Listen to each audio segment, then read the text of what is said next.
CAME releva que se ha triplicado el precio. Por ejemplo, en julio un consumidor pagó 3,1 peso por cada un peso que recibió el productor.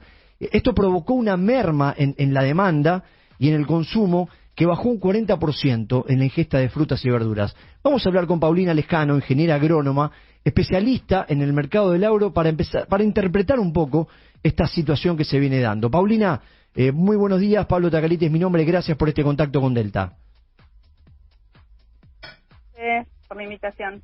Bueno, no, gracias a vos, Paulina. Bueno, ¿cómo interpretamos esta problemática que afecta a los argentinos en distintos rubros, lo que tiene que ver con la alimentación, y que ahora es una fuerte mella, una fuerte eclosión en la demanda de frutas y verduras? Bueno, creo que se mezcla algo importante que creo que lo mencionaste recién. El poder adquisitivo en general se ha visto afectado o reducido, y eso hace que no solamente se vayan en algunos casos cambiando la estructura, digamos, de las compras, sino que también se reduzca, más allá de la estructura en sí, se reduzca la cantidad de cada una de las cosas que se compran. Y entonces hemos llegado al punto que mencionaste vos recién. De acuerdo a CAME, lo que es la demanda bajó entre un 30 y un 40% en algunas frutas y verduras. Yo creo que digamos, se mezclaron algunas cosas, ¿no? Por un lado, los precios en algunos casos puntuales han subido por problemas climáticos, y eso de alguna manera los productores recibieron ese mayor valor. Y después pasó que del otro lado de la cadena, los consumidores no podemos convalidar fuertes subas de precios, y digamos, los intermediarios tuvieron en cierta forma que resignar algo de ganancia o de renta. ¿Y por qué te digo esto? Porque el 3,6 o el 3,1 que mencionaste vos recién, que es, digamos, eso que pagamos de más en relación a lo que recibe un productor, a pesar de que parece mucho, es un nivel bastante bajo en relación, por ejemplo, a lo que había hace un año. Hace un año esa diferencia, o sea, era muchísimo mayor. Llegó a estar en niveles de 6, imagínate. O sea que a pesar de que es un número que nos llama la atención, en relación a la historia está bastante bien. De hecho, Paulina, no sé si te ha pasado a vos como consumidora, me ha pasado de que en determinados momentos del año hay productos que no estaban en verdulerías, y cuando vos consultabas, el verdulero te decía, no, aumentó tanto que no lo puedo traer porque no lo puedo vender. Y a esto te pregunto, ¿qué incidencia también tuvo el tema de el incremento de costos e insumos, ¿no?, que sufrieron los productores? Bueno, ahí tenés, digamos, lo mismo que nosotros, como, si querés, sin tener un sistema productivo, vemos todos los días, no sé, el aumento de la luz, de algún servicio, del gas, etcétera, del combustible. Todo eso en cualquier sistema productivo afecta de arranque. Imagínate que, por ejemplo, el aumento de combustible, desde el momento que inclusive en algunas producciones para cosechar se utiliza alguna máquina que utilice combustible, y después todo lo que es la logística, el transporte desde el campo hasta el primer, digamos, comprador o intermediario que se hace esa mercadería, y así se va como multiplicando ese costo por ejemplo, del aumento del combustible. Y después hay mucho, especialmente lo que es fruta y verdura, que en algunos casos se usa, por ejemplo, electricidad para mantener en cámaras de frío. Entonces esos costos incrementan también el valor de ese producto, y bueno, y muchas veces el almacenamiento durante, no sé, 1 o 2 meses, que también tiene un costo que incrementa el valor que tiene que, digamos, que poner el productor para que le cierre el negocio. Sí, es la eterna lucha, ¿no? Es la eterna lucha, Paulina, entre el tema del productor y después el precio final que llega a góndola. ¿Y qué se espera para lo que resta del año en cuanto a esta problemática? Bueno, te quiero agregar algo relacionado con lo que vos decís de la eterna lucha entre el productor y lo que pagamos los consumidores.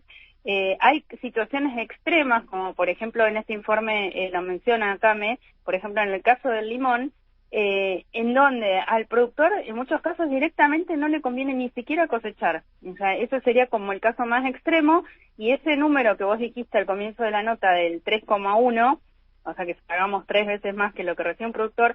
En el caso del limón fue extremo y es casi 16.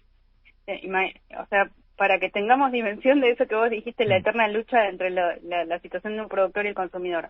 Y, y respecto a qué se espera de aquí en adelante, yo creo que este indicador que haya bajado quiere decir justamente que en las distintas etapas están, digamos, resignando ganancias, ya está en un nivel bajo. Me parece medio difícil que siga bajando esa diferencia, ¿no?, del 3,6.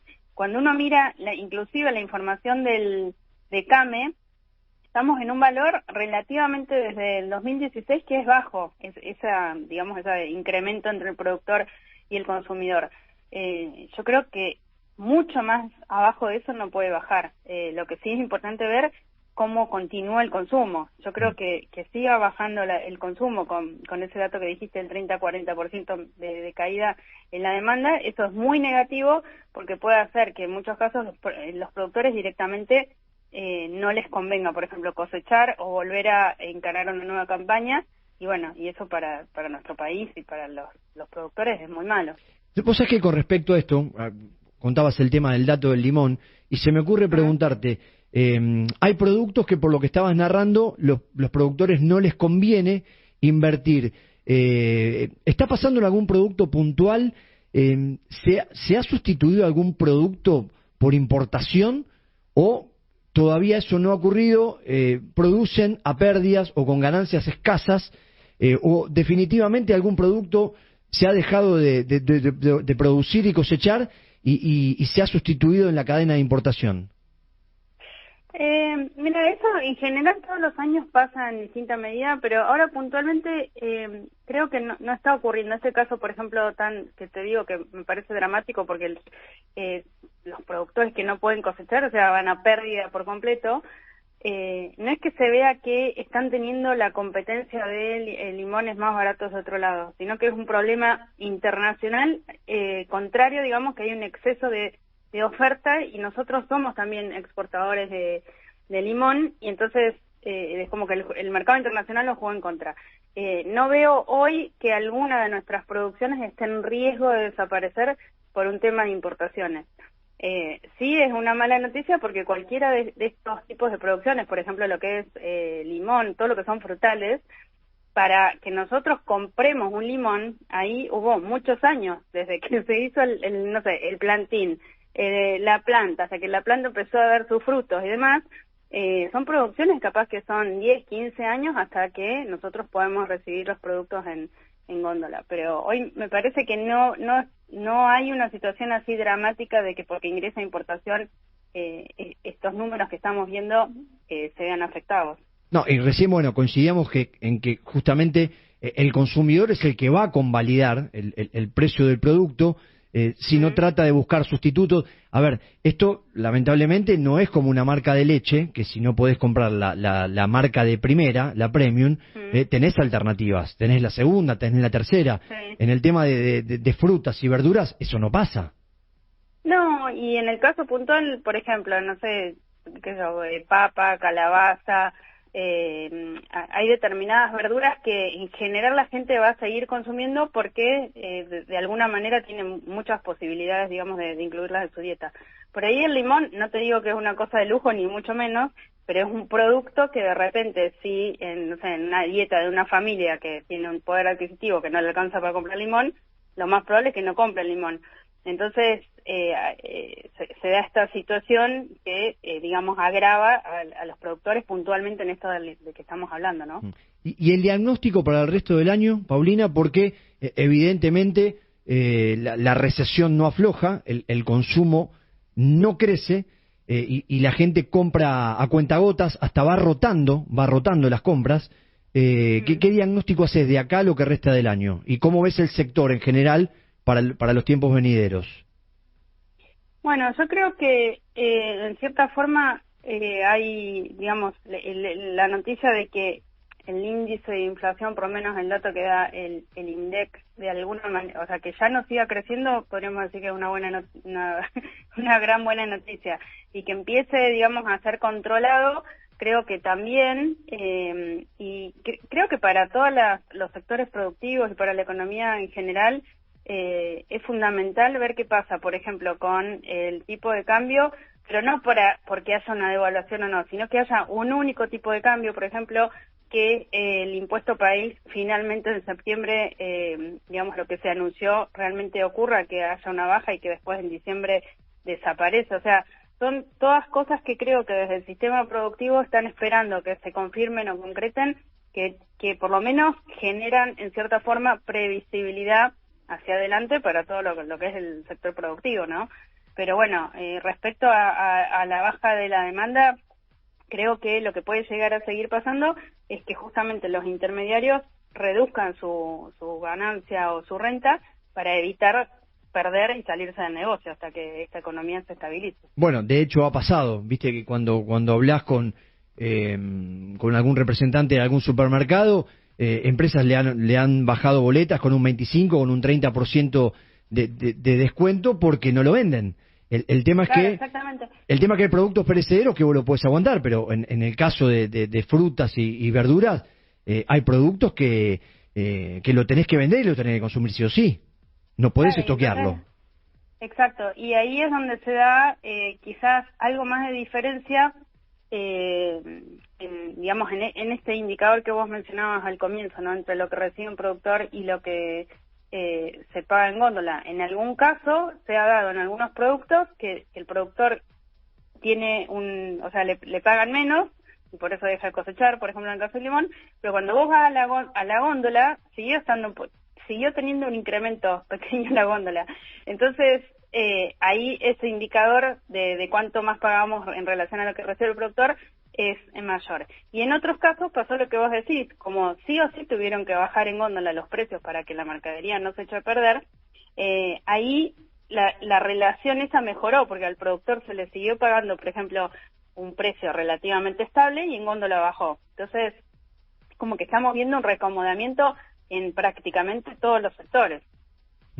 Bueno, Paulina, seguiremos analizando cómo evoluciona el mercado en cuanto a la oferta, demanda y el tema de los precios, ¿no? Pero ayer justo repasábamos con los datos del INDEC lo que han subido algunos productos. El caso del tomate es tremendo, casi un 1000% a nivel interanual. Sí, yo creo que, bueno, eso es los casos puntuales y que creo que, como vos decías, o sea, hay gente, no vamos a comprar un tomate que aumentó eso, salvo para una situación especial y te vas a ir a, no sé, a otra verdura o vas a esperar. Pero sí, ahí, digamos, se mezcló una situación de climática y, bueno, llegamos a ese extremo. Pero bueno, yo creo que de a poquito se va a ir acomodando. Creo que lo que yo espero que ocurra es que en este reacomodamiento de toda la economía, además, no desaparezcan productores porque, cada productor o unidad de producción que puede llegar a desaparecer, después, para que vuelva al circuito comercial lo mismo, son mínimo entre 2, 3 y 10 años en las producciones de lo que es fruticultura, ¿no? Entonces, creo que ojalá que el reacomodamiento llegue antes de que haya destrucción de unidades de producción. Y te hago la última, ¿y ya se está percibiendo algunos productores que han quedado fuera de competencia? ¿O todavía el gremio aguanta, sostiene? Mira, yo creo que hay algunos casos que ya por ejemplo, el caso de lo que es la producción tambera, pero no es una situación de ahora, ¿no? O sea, también quiero aclarar eso, no es de este gobierno pero sí cuando vos mirás los números de lo que es la destrucción de tambos en Argentina, no sé, en los últimos 10 años, ves los números y no los podés creer, es como que por día se cierra, sumete, un tambo en el país. Pero de nuevo, no es de este gobierno, es algo que viene ocurriendo, no sé, en los últimos 10 años, y lo terrible de eso es que después empezamos a ver que la producción bajó, etcétera, etcétera, y lo que te comentaba recién, para que un tambo, o sea, si a alguien se le ocurre poner un tambo porque piensa que va a ser buen negocio, mínimo, entre que toma la decisión y ese tambo es productivo, mínimo, capaz que pasan 3 años. Entonces, creo que es algo que desde los estados se tiene que ver para evitar que esto siga ocurriendo. Tal cual, clarísimo, Paulina. Muchísimas gracias por este contacto con Delta. Bueno, gracias a ustedes. Que sigas muy bien. Bueno, ahí pasaba Paulina Lescano, ingeniera agrónoma.